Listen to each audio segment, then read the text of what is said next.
first guest.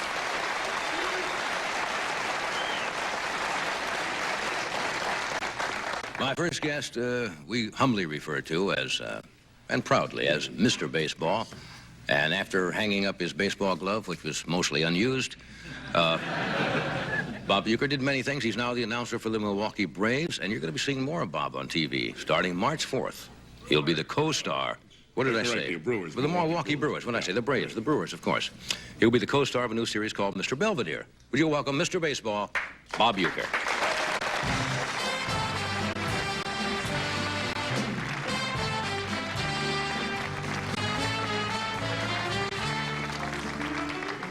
It is nice. Braves? Well, I didn't think of that. You know, when I really read that, I knew better, but somebody had on the card the Milwaukee Braves. Really? It says Milwaukee Braves right on the card. Well, that's where I started. That's where I had my biggest year, yeah. Was that your biggest? Yeah, well, then I went down from there, you know. I didn't... When you say big year, you remember what you batted that year?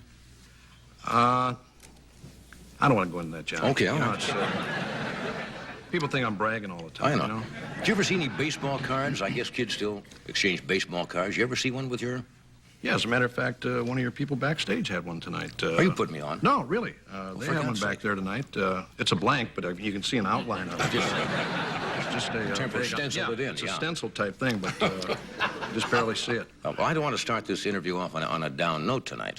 But, as you know, the Baseball Hall of Fame just made their selections again. Yeah. And, well, needless to say, you didn't make it. No. Were you upset? No. I'm going to say this right now because we've talked about this before. Now there's a hint here and there that they want to put me in, you know. Well, now I'm not going. Now I'm not going. I see. I knew this would happen sooner or later, you know, where, you know, they keep putting you down, putting you down. Now they want me, and I'm not going. And you're going to reject it? No way. No way. Well, you're a principled man. Well, you're the first guy that told me that. And, yeah. Well, it's nice that you used to get very upset. Freddie is holding a card there. I thought you were putting me on. No. Can I take a look at it? Sure. One of the stage hands? There it is. Right here.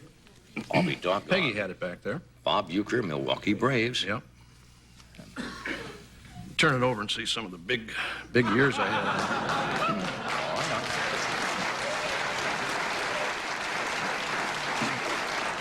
Catcher, height 6'1", weight 180, bats right, throws right.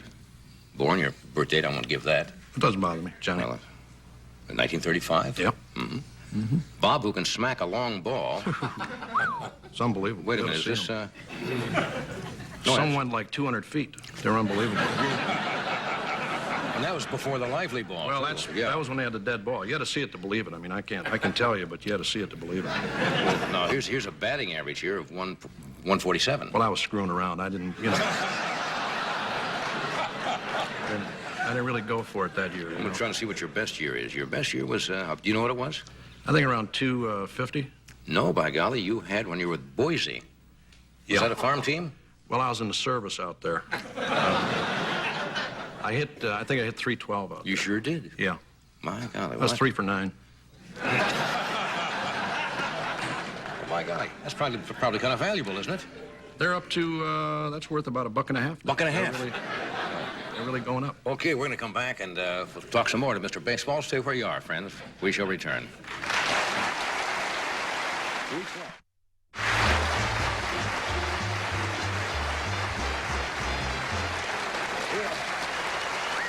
Hudson will join us, David Horowitz.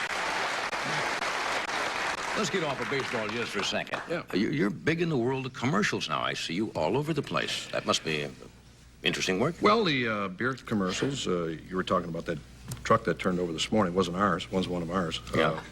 But no, we were out here last week, Johnny, doing the reunion spot. Well, what, about 30, 35 guys in that? There's about 30 guys, and it was a golf outing this year, and it should be out in March. It's going to be a very funny... My scenes are underwater. Underwater? Yep. May I ask why? Well, in my part of the commercial, I hit a shot, and it goes into the lake. Don't tell me. And instead of taking a 2-stroke penalty shot, I go in and play it. We did it at a studio where they filmed the Poseidon Adventure and the played it as it lies, huh? Yeah, I went down, excuse me, I had divers, 3 divers working with me. I was working off air tanks. And when I'd get ready to hit my shot, I'd give them my hose and take the mask off and then go through. And they had about 30 fish in there. It's beautiful, isn't it? Yeah. I mean, I know everybody's going to ask, were you really underwater when I did it? And I was underwater. It's a very funny spot. It's going to be a great spot. Good. Okay. Now, is that a series ring? Yeah, this is a series ring, and this is a American League Championship ring from Milwaukee a couple of years ago. I stole them both. Very nice. This is the one. Remember I told you when we had the award ceremonies, they threw it in the grass? Remember? Oh, yeah, you had they to threw go. it. Yeah, I looked for it in the grass. The rest of the guys were standing on the line. They got theirs, but they threw mine in the grass. As long as you got one. Oh, my family loved it. It was a great thrill for all my folks. Now, about this time of year, you would be going into spring training, as the Brewers are, right? Yeah. Spring training comes. You talked about that series, Johnny, I got coming up. Yeah, Called Mr. Belvedere. Mr. Belvedere. The old Clifton Webb series, and with Christopher Hewitt plays in the show, Eileen Groff and 3 youngsters, Rob Stone, Tracy Wells, and a youngster by the name of Bryce Beckham. Play my kids in that, so I'm looking forward to that. I really am. Yeah. Are you a good actor? Yeah.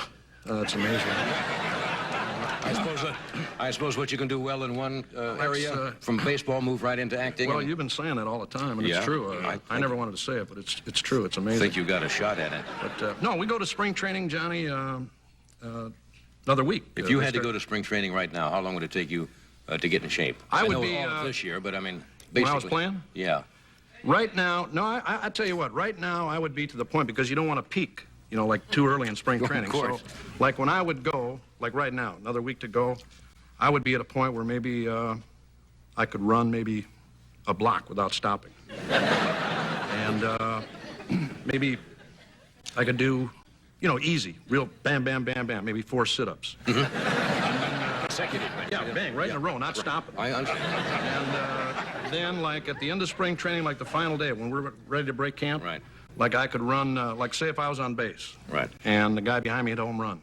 Like, I could score without stopping. I mean, Maybe do 10 sit-ups, right in there, you know? Yeah.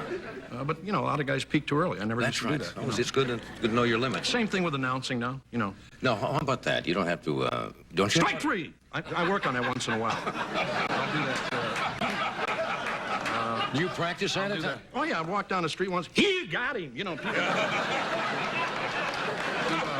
but you gotta... Because you have to create in the booth that feeling. Exactly. You can't just go to spring training and start. You know, you got to be, you know, I do. You sit in a bar once. He called him out. You know, people. Strike 3 called. You know, you got to get in there. You know. And a lot of the guys used to say he came to play, or he's an all-around. I do that. player. Yeah. He came to play. He came to play. A guy comes to the park liquored up. He came to play. Yeah. You know. You got to play. You can't. A lot of guys play straight. That's easy. Yeah. You know? Tough to play when you're really in the bag, I suppose. Well, you don't remember a lot of bad days. That's what I like about it.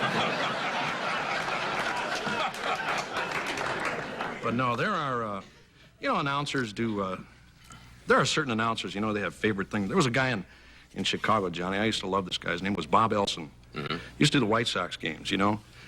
And he would do the play-by-play and tell you something that happened outside of the game without ever missing a play, you know. He'd be doing the play-by-play. Here's the wind-up and the pitch to Fox. It's a ball going outside. Well, stepping into our booth is an old friend of ours, and boy, when I tell you this guy's name, here is a strike on the outside corner. You know, this guy was a star of years past, played Olympic baseball, big league star in the major leagues, and a good friend of ours. Here's a ball going outside. 2 balls and a strike now to Fox. You know, as we look at our old friend, and he looks so healthy, and boy, the woman that he married, when I tell you her name, you're going to be awfully surprised. Here is a swing and a pop-up on the right side.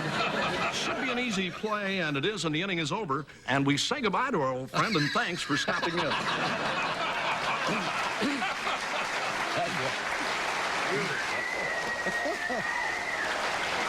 We'll be back in a moment. Stay where you are.